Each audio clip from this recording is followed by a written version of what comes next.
Buenos días, soy la doctora Elda Sofía Ibáñez, médica neonatóloga del Hospital José María Pena.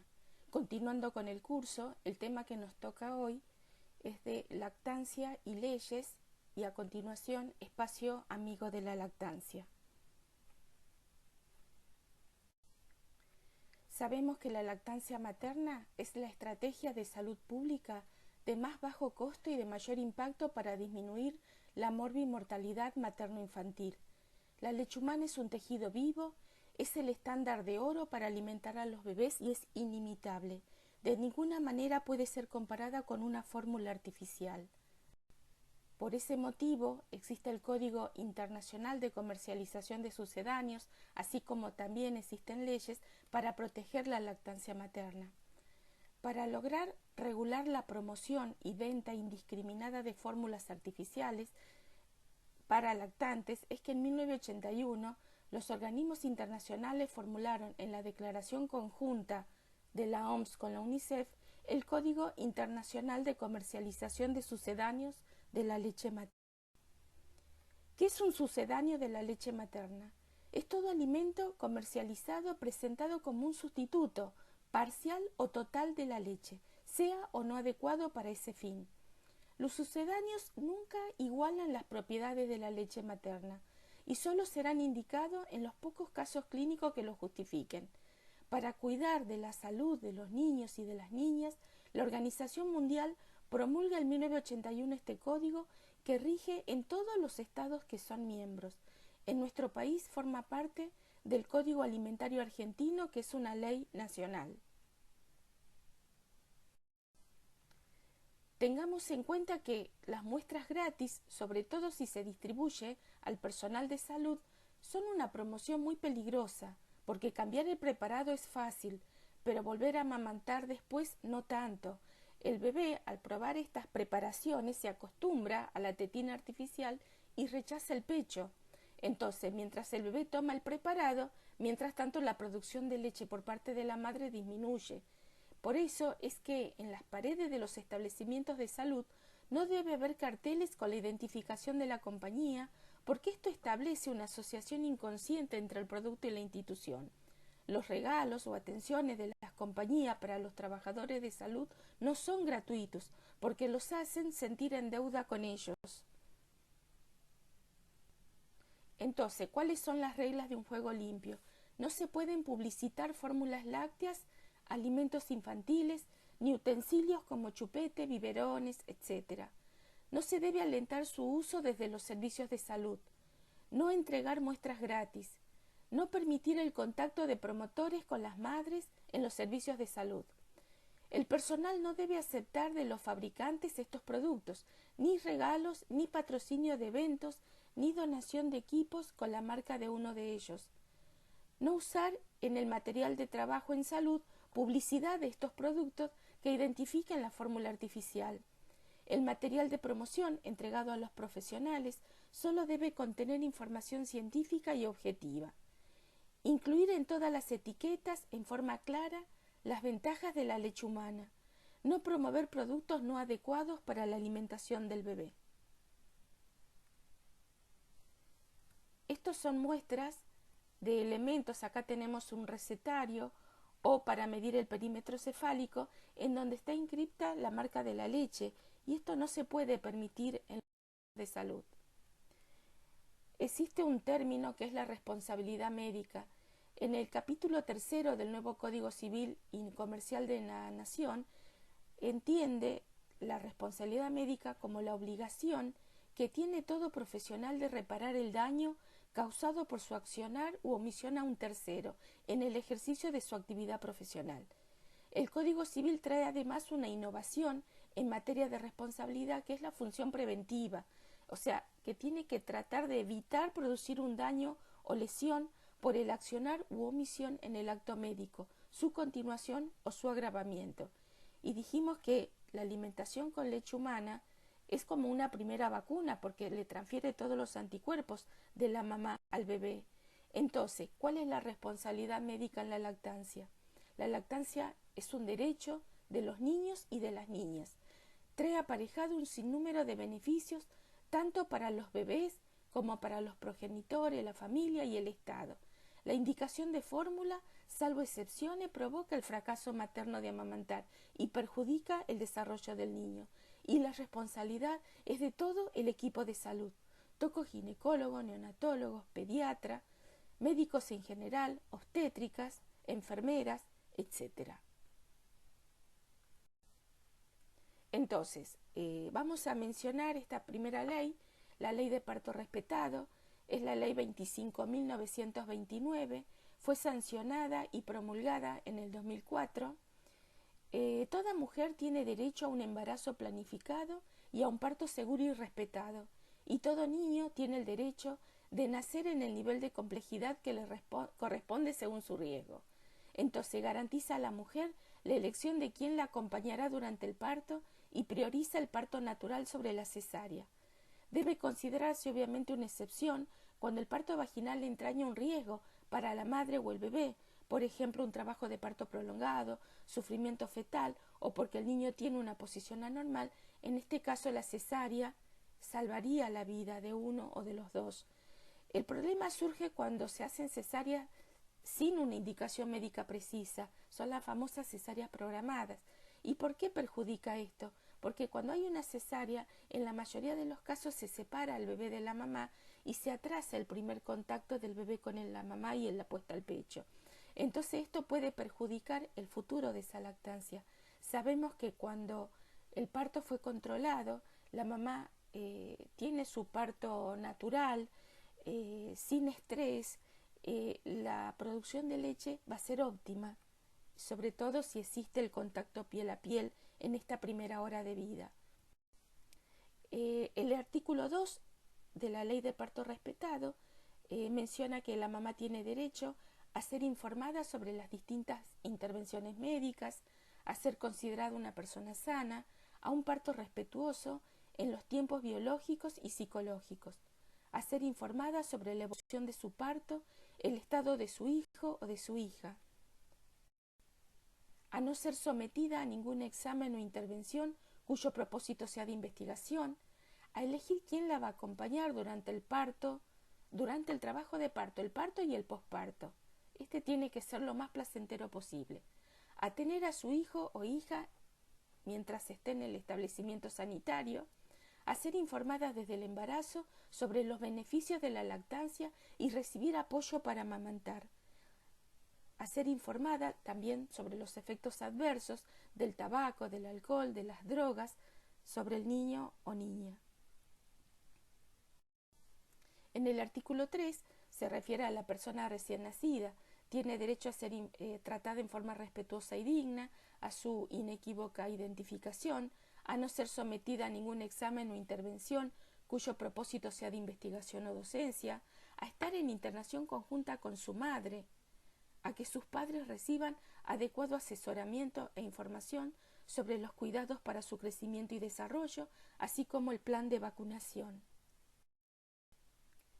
Y en el artículo 4, el padre y la madre de la persona recién nacida en situación de riesgo, o sea, cuando están internados en neonatología, tienen derecho a recibir información, a tener acceso continuo a su hijo o hija, a un consentimiento informado sobre cualquier práctica médica que se le realice al niño o niña. Entonces, la otra ley, que es la ley para nosotros, la VEDET, es la ley 26.873, que es la ley de lactancia materna. Fue sancionada y promulgada en el 2013. Esta ley tiene alcance nacional y en esta está estipulado todo lo que hablamos de lactancia. Por ejemplo, en el artículo 2, promover la lactancia materna y prácticas óptimas de alimentación de los niños hasta los 6 meses de edad.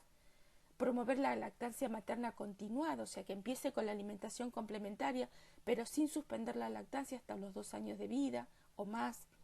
Difusión y accesibilidad de la información a efectos de lograr una concientización pública, en especial de las mujeres embarazadas. Promoción y apoyo a la creación de los centros de lactancia materna, bancos de leche. La ley es larga, pero leo algunos de los incisos. Por ejemplo, informar la importancia del adecuado estado nutricional de las mujeres en edad fértil en especial desde el embarazo, y promover su apoyo hasta los 24 meses de vida de sus hijos. Recuerden que desde el momento que se embaraza y los 2 primeros años de vida son los famosos 1000 días donde uno tiene que actuar para lograr cambios que ocasionen beneficio en el bebé. Y lo que sí sabemos que ocasiona beneficio es que ese bebé reciba leche materna. Difundir la importancia de los beneficios de la lactancia materna por medio de campaña en todos los medios. Por ejemplo, promover la creación y el desarrollo de los bancos de leche, difundir el Código Internacional de Sucedáneos, conforme lo establecido por el Código Alimentario, la Ley 18.284 y sus normas complementarias, promover la adhesión de los hospitales y centros de salud de atención primaria en los programas Hospital Amigo de la Madre y del Niño, propuesto por la Organización Mundial de la Salud y el Fondo de las Naciones Unidas para la Infancia, y la iniciativa Centro de Salud Amigo de la Madre y el Niño, creado por el Ministerio de Salud, y a lo que se establezcan a partir de la sanción de la presente ley. Otra cosa que es muy importante, promover el establecimiento de los lactarios en los lugares de trabajo. Entonces, un bebé que está alimentándose con pecho exclusivo, si todos dicen que lo mejor es que sean los primeros 6 meses de vida, lo que está ocurriendo es que a los 2 meses la mamá tiene que empezar a trabajar, y en muchos casos, mucho antes de este tiempo. La Convención sobre los Derechos del Niño dice que el niño, por su falta de madurez física y mental, necesita protección y cuidados especiales, incluso la debida protección legal, tanto antes como después de nacer. Entonces, ¿por qué la lactancia es un derecho? Los niños deben tener acceso adecuado a los alimentos y nutrición desde que nacen. Esto se logra, dijimos, con pecho exclusivo, los primeros 6 meses de vida y el agregado de alimentos complementarios sin suspender la lactancia hasta los 2 años o más. Los gobiernos deben asegurar que las mujeres que deciden amamantar no tengan obstáculos para hacerlo. Las mujeres no deben ser discriminadas por amamantar y no deben estar expuestas a presiones indebidas por parte de la industria de alimentos infantiles a través de la propaganda o cualquier otra forma de promoción. Es lo que hablábamos de comercialización de sucedáneos de la leche materna.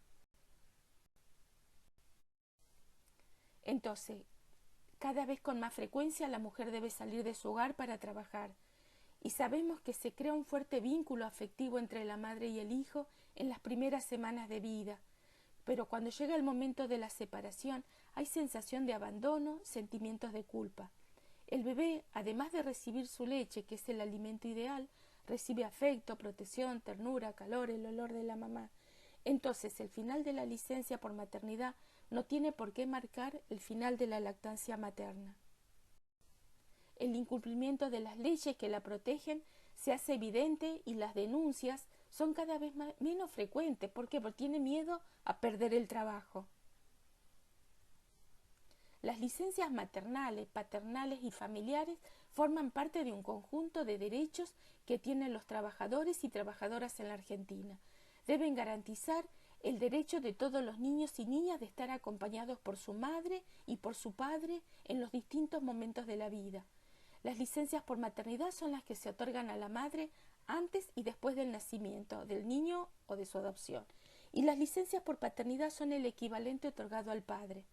Por su parte, están las licencias familiares, también se llaman parentales o de crianza, que se otorgan para el cuidado de niños, niñas, a continuación de la licencia por maternidad y paternidad, o en cualquier momento posterior, hasta que el niño cumpla una determinada edad. Entonces, los primeros pasos para planificar, o sea, la lactancia cuando va a empezar a trabajar. Es importante ya desde el embarazo conocer los derechos legales referidos a la licencia por maternidad. Es importante que la madre hable con su jefe y discuta sus planes para amamantar. Debe averiguar si en su lugar de trabajo hay un espacio de lactancia donde ella pueda en forma cómoda y segura realizar la extracción de leche. Puede ser una oficina o un lugar con poco uso pero que tenga buena higiene. De ninguna manera puede extraerse la leche en un baño.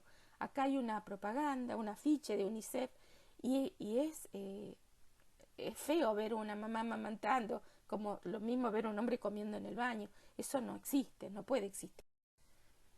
Entonces, durante la licencia por maternidad es importante que la mamá tome toda la licencia como le sea posible. Se debe concentrar en su bebé en este periodo y debe tomarse el tiempo necesario para descansar. Ella tiene la doble tarea porque tiene que trabajar, pero también tiene que amamantar a su hijo. Entonces debe practicar extraerse leche manualmente o con un extractor de calidad, congelar lo extraído para guardar y dar a su bebé cuando haya regresado al trabajo. Esto también ayuda a generar una mayor producción de leche.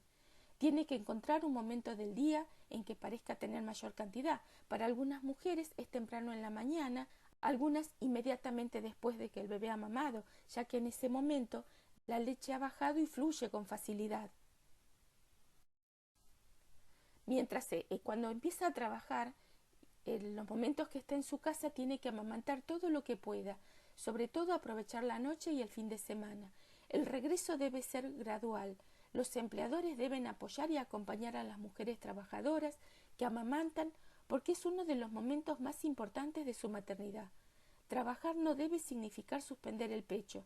Puede prolongar la lactancia todo cuanto lo desee. Ahí tiene que ocuparse el tiempo necesario para enseñarle a la persona que se haga cargo del bebé cómo administrar de su leche. Puede ser el papá, puede ser la abuela, una tía. A veces, lo que se recomienda con vasito, tacita y cucharita para no usar mamadera que genera este síndrome de fusión del pezón. Entonces, hay algunos trabajos que permiten que la mamá esté cerca de su hijo para amamantarlo. Si esto no fuera posible, el empleador puede permitir a la mamá que reciba a su hijo durante los periodos previstos por la ley. Pero si esto no lo puede hacer, una tercera opción es ofrecerle a la mamá dentro del lugar de trabajo un espacio para que ella se extraiga y conserve la leche durante la jornada de trabajo y luego llevarla al hogar para ser utilizada al otro día. ¿Qué pasa si la mamá no se saca la leche mientras está trabajando? Está demostrado que se activa un factor inhibidor de la lactancia que se llama FIL a medida que se acumula leche en el alvéolo. Entonces, cuando se activa este FIL disminuye la velocidad de producción por la célula alveolar. Esto explica las diferencias en la velocidad de producción de leche por la célula mamaria que va a aumentar cuando se vacía el alvéolo, pero si el alvéolo no se vacía, deja de producir leche. El FIL es una pequeña glucoproteína del lactoserum que frena la producción a medida que los alvéolos se llenan.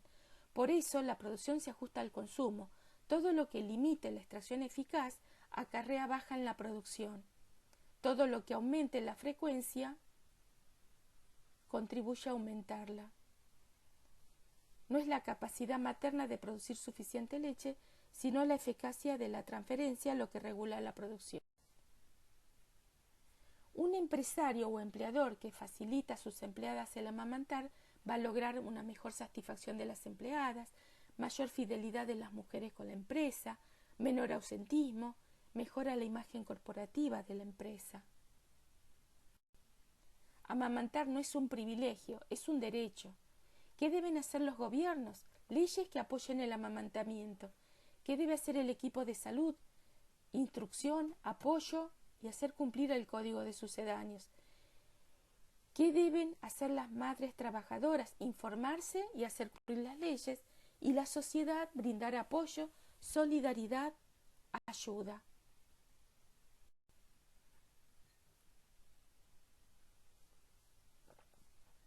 Bueno, vamos a hablar de la ley de contrato de trabajo. Esta ley 20.744, que protege el embarazo y la lactancia, fue sancionada y promulgada en 1974 y modificada por la ley 21.297. Es una ley muy antigua. En el artículo 177 prohíbe el trabajo en las mujeres durante los 45 días anteriores al parto y hasta 45 días después del mismo.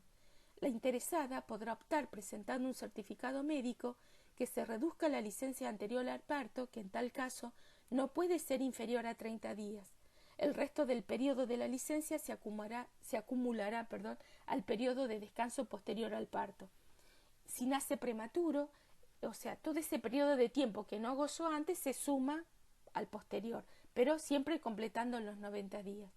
La trabajadora debe comunicar fehacientemente su embarazo al empleador, presentando un certificado médico en el que conte la fecha presunta del parto o requerir su comprobación por el empleador. La ley garantiza que toda mujer embarazada el derecho de estabilidad al empleo. No puede ser despedida por su embarazo. En el artículo 179 establece que podrá disponer de 2 descansos de media hora para amamantar a su hijo en el transcurso de la jornada de trabajo por un periodo no superior a 1 año de la fecha del nacimiento, salvo que por razones médicas sea necesario que amamante por más tiempo. En los establecimientos donde presten servicio un número mínimo de trabajadoras, el empleador tiene que habilitar salas maternales y guarderías para que para que los niños hasta la edad y en las condiciones que oportunamente se establezcan se puedan egresar, pero que la mamá pueda recurrir ahí a amamantarlos. Si el niño no está cerca, ella puede sumar los descansos y trabajar 1 hora menos por día en el periodo indicado. Hay un decreto 214 del 2006 de la Administración Pública Nacional que amplía este tiempo. En el artículo 134 dicen que hay 100 días de licencias por maternidad y 5 por paternidad. Queda prohibido trabajar en las embarazadas 30 días antes y 70 días después del nacimiento, salvo que se presente un certificado médico que reduzca la licencia anterior y se acumule a la posterior.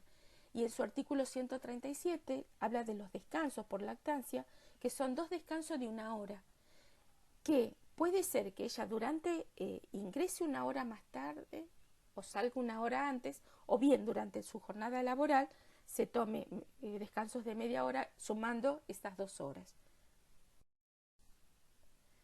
Entonces, vimos que hay leyes que apoyan el amamantamiento, la ley 20.744, hay una ley 25.013 que trata el despido por discriminación, por raza, sexo, religión, porque muchas empresas quieren tomar personal masculino porque las mujeres son las que se embarazan y tienen licencia más prolongada, y esto no puede ocurrir. En la Convención Internacional de los Derechos del Niño, en su artículo 24, habla sobre la información sobre la nutrición y ventaja de la leche materna para lograr el más alto grado de salud. El Código de Comercialización de Sucedáneos, que fue adoptado en todos sus términos por la Resolución 54 de 1997 del Ministerio de Salud de la Nación. Hay una ley en Cava, 2524, que también habla de la promoción, protección y apoyo de la lactancia hasta los 6 meses y continuada hasta el primer año de vida. Y el espacio amigo de la lactancia, según la Dirección Nacional de Maternidad, Infancia y Adolescencia, tiene que ser un local cerrado, privado, higiénico, como dijimos, bajo ningún concepto un baño, con comodidades mínimas, una silla confortable, un perchero, una pequeña mesa para apoyar el material a utilizar, recipientes y otros elementos. Un lugar donde la madre pueda lavarse las manos con agua y jabón o usar alcohol gel. Tiene que tener acceso a una heladera para guardar la leche extraída. No es necesario que sea de uso exclusivo, ¿sí? Se debe instalar en todo ámbito de trabajo donde se desempeñen 20 o más mujeres en edad fértil. Hay una ley en Cava, el 2009-58, que es la implementación del lactario en sectores públicos. Esta fue sancionada en el 2008 y promulgada en el 2009, que es para los locales comerciales, un banco, espacio privado, cómodo y exclusivo para madres en periodos de lactancia. En esta misma ley se invita a las instituciones del sector privado a contar con estos espacios. Entonces, la lactancia y el trabajo es una tarea en equipo. Para evitar que la lactancia se interrumpa, el primer actor es el equipo de salud. Debe anticipar estrategias para cuando la mamá vuelve a trabajar, informando sobre los métodos para la extracción y conservación de la leche, así como todos los derechos en relación a la lactancia. El grupo familiar debe brindar apoyo a la mamá en sus tareas o en la atención de sus otros hijos, a fin de que ella disponga momentos tranquilos para amamantar y descansar. Los compañeros de trabajo deben entender que una mujer que amamanta está contribuyendo a un mejor clima laboral, madre más relajada, hijos más sanos, menos ausentismo, y por lo tanto debe ser respetada y acompañada. El empleador de la madre debe ofrecer condiciones y posibilidades para que la mujer pueda seguir brindándole a su hijo el mejor alimento, que es su propia leche. ¿Y qué pasa? Actualmente, 1 de cada 2, o quizás con esta pandemia, 1 de cada 3 personas pueden gozar algún tipo de licencia. Hay mucho trabajo en negro. Dentro del 50% que pueden hacer, el escenario es muy diverso. Tenemos que considerar un sector público, un sector privado, un sector que es de Cava, un sector que es de la provincia. O sea, para el empleo público es muy heterogéneo.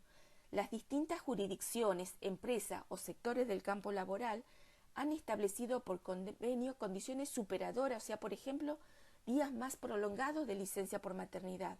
Por ejemplo, en Chubut, en el 2019, se sancionó una ley que le da 210 días a la madre. Por eso es bueno que cada empleada y cada empleador conozcan cuál es el marco legal dentro del cual se desenvuelven. O sea, pueden ser superiores, pero nunca pueden ser menores a 90 días, que dice la ley que dijimos 20.744. En la actualidad, como es una ley muy antigua, existen numerosos proyectos con estado parlamentario relacionados con las licencias. Sabemos que existen distintos tipos de familia en Argentina, en todo el mundo. Entonces, tratan los diversos principios. Primero, la universalidad, entender que es un derecho que debe ser gozado por adultos y niños. Se trata de revertir el sesgo maternizante, entender que hay un enfoque de coparentalidad, o sea, responsabilidad compartida entre varones y mujeres. En este sentido, no solo extender una licencia por maternidad de 6 meses, lograr que sean los 6 meses, sino extender la licencia por paternidad, crear la figura de una licencia familiar, que es una cantidad de X de días que puede ser usado por uno o por el otro. Y la equidad es tratar de adoptar este régimen para los distintos tipos de familia, no solo los matrimonios igualitarios, sino a todo tipo de familia que puedan haber en nuestro país. En Cava hay una ley sancionada en el 2018, la ley 6.035. Acá ustedes la tienen para leerla, yo solo digo los puntos más importantes por el tiempo. En el artículo 32, la licencia por embarazo y alumbramiento, acá se extiende. Por ejemplo, da 45 días preparto y posparto 75 días, o sea, con un total de 120 días corridos. Y no habla de la madre o del padre, sino que habla de la persona gestante, que tiene los 120 días, y la persona gestante puede optar por transferir los últimos 30 días de su licencia al otro progenitor, si es que los dos trabajan en el gobierno de la ciudad. Y en el caso de los progenitores no gestantes, les dan 15 días corridos por nacimiento, pero a su vez va a poder gozar de 30 días corridos no fraccionable e intransferible, que puede usufructarlo en cualquier momento dentro del primer año de vida de su hijo. Y la pausa por alimentación son de 2 horas diarias, siempre dentro del primer año de edad. También dice que si ambos fueran empleados del gobierno de la ciudad, no lo pueden utilizar los dos en forma simultánea, sino uno u otro. Y bueno, ¿y qué pasa con las adolescentes o madres que están estudiando y quedan embarazadas? Según la Fundación del Observatorio de la Maternidad, 6 de cada 10 adolescentes que estudian dejan sus estudios al quedar embarazadas. Tras el nacimiento, aparece la dificultad de no tener dónde o con quién dejar al bebé, y a veces la necesidad de volver a trabajar desplaza los planes de estudio. Para poder retener a esta población es que las escuelas brindan a estas mamás adolescentes un régimen especial de faltas, horarios de lactancia, guarderías, convenio con jardines maternales de la zona. El 48% de las adolescentes en Argentina son padres por embarazos no deseados. Entonces es importante acompañar a los jóvenes en estos contextos de vulnerabilidad para que tengan oportunidad de completar sus estudios. Existen numerosas escuelas medias, técnicas, artísticas, normales, que participan de este programa de alumnas madre del Ministerio de Educación de la Ciudad de Buenos Aires. Este programa le permite a las adolescentes madres tener un régimen especial de falta que llegan hasta 45 ausencias justificables y flexibilidad para cumplir con la lactancia, entrando 1 hora más tarde, saliendo 1 hora antes o viendo a sus hijos en los recreos. Entonces, tiene que haber una red de contención para la mamá adolescente. La familia y la pareja son elementos principales para la contención de estas madres y su proyecto escolar. Muchas no tienen pareja y esto es un gran peso. El acompañamiento de la escuela como institución es fundamental, pero hay situaciones que exceden a su capacidad de contención. Y los compañeros del aula también son un eslabón muy importante para poder sostener la escolaridad de estas adolescentes, porque hay una madurez, o sea, estas adolescentes son muy maduras comparado con el resto de sus compañeros.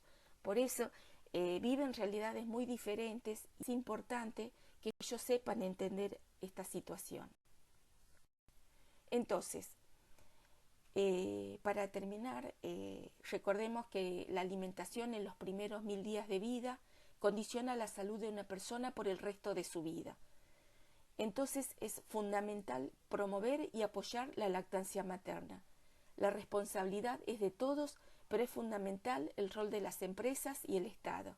Y la sociedad, como sociedad, debe brindar apoyo, solidaridad y ayuda. Y acá lo tenemos en esta foto de esta tetada masiva, cuando se produjo cuando un policía no dejaba a una mamá amamantar en una plaza. Entonces, como reacción a esto, salieron todas las mamás a amamantar. Y eso es lo que tenemos que hacer. No tenemos que callar ante estas situaciones. Muchas gracias por su atención.